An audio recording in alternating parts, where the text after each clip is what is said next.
Bonjour et bienvenue. Aujourd'hui, on va voir les adverbes interrogatifs et la phrase interrogative. يعني سنرى أدوات الاستفهام وكيفية استعمالهم أو توظيفهم من أجل التحصل على جملة استفهامية وكذا كيفية الإجابة على الأسئلة في الامتحانات. On commence. Donc, je vois dans cette image un garçon. Un garçon qui est en train de manger des frites. هو طفل يتناول في بطاطا المقلية des frites. Donc, on dit le garçon mange des frites. Le garçon mange des frites. Le garçon ici, il est en rouge parce que c'est le sujet. Mange des frites. Maintenant, si je veux poser une question, لو نريد أن نطرح سؤال عن هذه الجملة نحولها إلى سؤال ماذا سنقول؟ نقول qui mange des frites يعني من يأكل des frites qui mange des frites يعني le garçon هو le sujet نعوضه ب qui تعوض le sujet تسأل عن الفاعل qui mange des frites. La deuxième phrase ou bien la deuxième image c'est le même garçon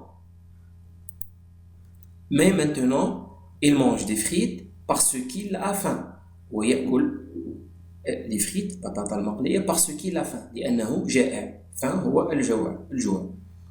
Maintenant si je veux poser une question pour cette phrase qu'est-ce que je dis? Pourquoi? Parce que ici on a employé parce que لأن وهنا نوظف pourquoi لماذا؟ Pourquoi il mange des frites? Il تعود على le garçon من أجل تجنب التكرار. Pourquoi il mange des frites ou bien on dit pourquoi mange-t-il des frites? Pourquoi mange-t-il des frites? في هذه الحالة نعكس الفعل مع الفاعل. On inverse le sujet avec le verbe pour avoir une phrase plus correcte. يعني من الأحسن أن نوظف سؤال مثل هذا نعكس الفعل مع الفاعل. هذه الطريقة الأصح. Maintenant, quand il mange des frites, نلاحظ هنا le sujet il est dans sa place يعني الفاعل لم يغير مكانه ولكن الطريقة الأصح هو أن يعكس الفعل مع الفاعل on inverse on dit quand mange-t-il des frites وهنا نضيف حرف T من أجل تسهيل النطق فقط quand mange-t-il des frites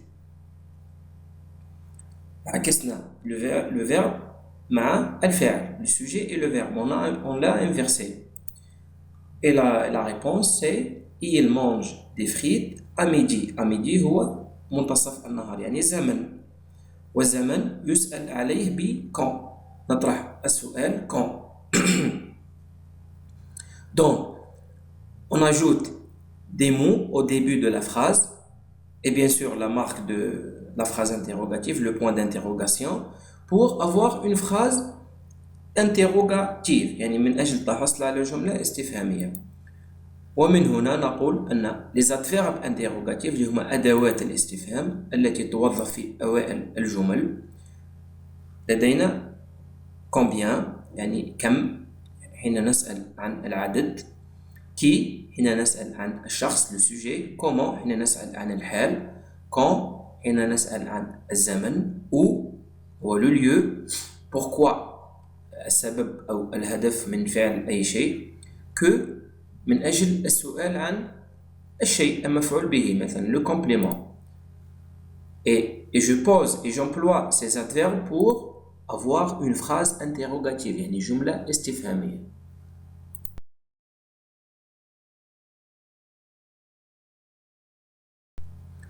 وهنا نرى كل أداة والاسم أو الكلمة التي تطرح من أجل التحصل عليه مثلا qui من أجل الفاعل هو le sujet que le complément par exemple que fait maman maman fait une soupe par exemple une soupe هو complément pourquoi et la cause يعني السبب أو le but مثلا pourquoi le pompier casse le mur La réponse, le pompier casse le mur pour trouver les victimes, par exemple. Où est le lieu? Par exemple, où se trouve l'école? Où se trouve la maison? C'est le lieu. Quand, c'est le temps, يعني الزمن. Comment هو الحال, la manière, le CCM. Par exemple, maman prépare la soupe rapidement. Papa regarde la télévision attentivement. Attentivement et rapidement هما la manière. تسأل نسأل عليها ب comment. Combien هي la quantité يعني العدد أو الكمية. Par exemple, combien de bananes à manger à midi, par exemple. Maintenant, on va voir un exercice. La question dit souligne les adverbes interrogatifs يعني سطر على أدوات الاستفهام. La première phrase pourquoi tu pleures لماذا تبكي أين هو أداة الاستفهام pourquoi هي أداة الاستفهام.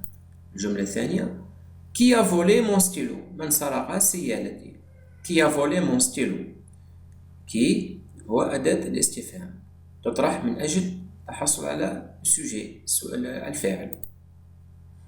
Quand arrives-tu de Alger? Quand arrives-tu de Alger?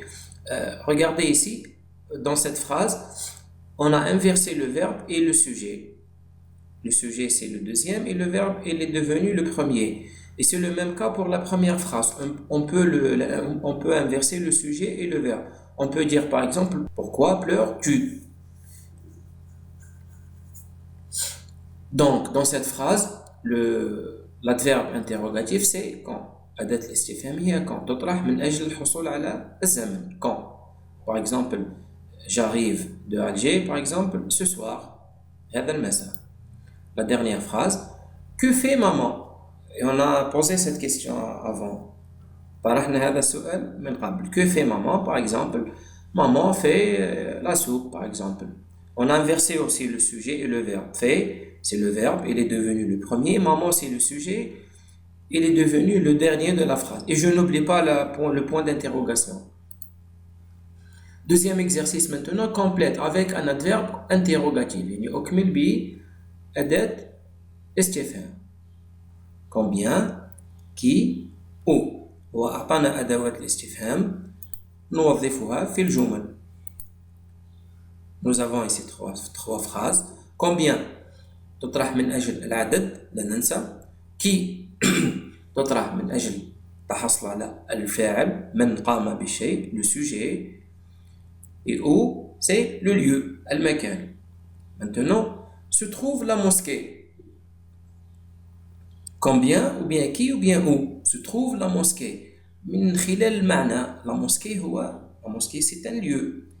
La mosquée ici c'est un lieu. من خلال معنى الجملة سنطرح العدد أم le sujet ou bien le lieu.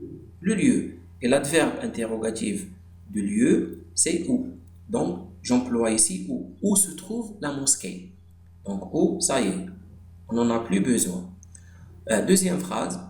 2 bananes as-tu mangé? Banane as-tu mangé? أكلت الموزات. من خلال معنى هذه الجملة نسأل عن العدد. Donc combien de bananes as-tu mangé?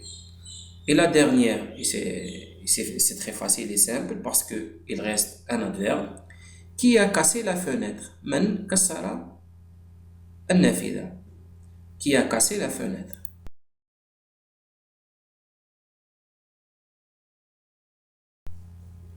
Troisième exercice. Écris une question en employant les adverbes. يعني اكتب سؤال ونوظف les adverbes. هم les adverbes combien الأول qui يعني من quand يعني متى الزمن. Et ici l'adverbe sont donnés dans l'ordre يعني هما مرتبة. يعني في الجملة الأولى سنوظف combien. الجملة الثانية سنوظف كي. في الجملة الثالثة سنوظف quand. هذا التمرين من أجل معرفة مدى فهم التلميذ لهذا الدرس. est-ce qu'il peut employer l'adverbe d'une façon correcte ou bien non? هل سيوظفه بطريقة صحيحة أو لا? Donc, Amine achète 3 stylos. On va employer combien? Donc, la question c'est combien de stylos achète Amine? Combien de stylos achète Amine? يعني كم سيالة اشترى أمين. Deuxième phrase, le chat mange la souris. Le chat mange la souris. Ça نطرح qui? Le sujet. Et le sujet هو le chat. يعني نحذف كلمة le chat et on le remplace par qui? نعوض الكلمة qui mange la souris. يعني من أكل الفأر. Troisième question, quand? يعني الزمن. Il part ce soir. يعني يذهب هذا المساء. Maintenant, quand الأدوات الاستفهام toujours se place au début. يعني توظف في أول الجمل. Quand نبدأ ب quand part-il في هذه الكلمة أو في هذا السؤال سنعكس on inverse le sujet avec le verbe. Quand part-il? Il part ce soir. Le dernier exercice répond aux questions suivantes. وفي هذا التمرين في هذا الإكزرسيس هو مفيد جدا بالنسبة لدراسة النص سيساعدنا في الإجابة بطريقة صحيحة على أسئلة الفهم. هي سؤالين أو 3 أسئلة في الفهم لأن التلميذ في شهادة التعليم الابتدائي مطالب بالإجابة بجملة لا يكتب كلمة ويتوقف يكتب جملة كما رأينا في العام الماضي تنقص العلامة إذا لم يجب بجملة. Donc l'élève doit écrire une phrase ou bien il doit répondre par une phrase يجيب بجملة. Maintenant dans cette première question, combien y a-t-il de jours dans la semaine? يعني كم يوجد يوم في الأسبوع? On peut commencer par dans la semaine, virgule, il y a par exemple 7 jours ou bien il y a 7 jours dans la semaine. Les deux phrases sont justes. Et moi, je vais employer il y a 7 jours dans la semaine. Et je commence toujours par la majuscule. Hein. Je n'oublie pas la majuscule. Deuxième phrase. Que porte Yassine? Que porte Yassine? نتذكر في l'adverbe que هو يجيب عن le complément. يعني مفعول به. ومنتنا حين نعيد صياغة الجملة من أجل التحصل على جواب نبدأ بالسوجي يعني بالفعل والفاعل هنا dans cette phrase هو ياسين. ياسين porte يعني porte يرتدي أو يلبس. ياسين porte par exemple un pull vert, porte un manteau, porte une casquette bleue comme tu veux. Yassine porte un pull vert par exemple. On commence par le sujet, attention. C'est pas porte Yassine un pull. La phrase ne commence pas par un verbe.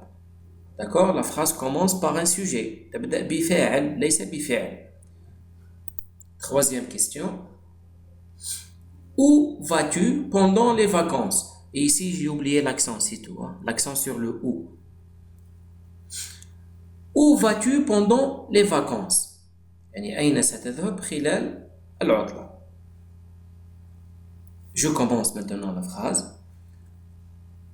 Je vais, par exemple, je vais au désert pendant les vacances. Ou bien, pendant les vacances, virgule, je vais au désert. نستطيع هو ici où il répond au complément de temps. يعني هو يجيب عن ظرف زمان. يعني سيعطينا الزمن. Et le complément de temps il peut être déplaçable. يعني هو يغير مكانه. Je peux l'employer au début de la phrase comme je peux l'employer à la fin de la phrase. يعني نستطيع كتابة pendant les vacances je vais au désert ou bien je vais au désert pendant les vacances. C'est tout pour aujourd'hui. On se retrouve très bientôt pour voir d'autres leçons et d'autres exercices et aussi d'autres études de texte pour préparer les élèves à l'examen de 5e année. Merci et à bientôt.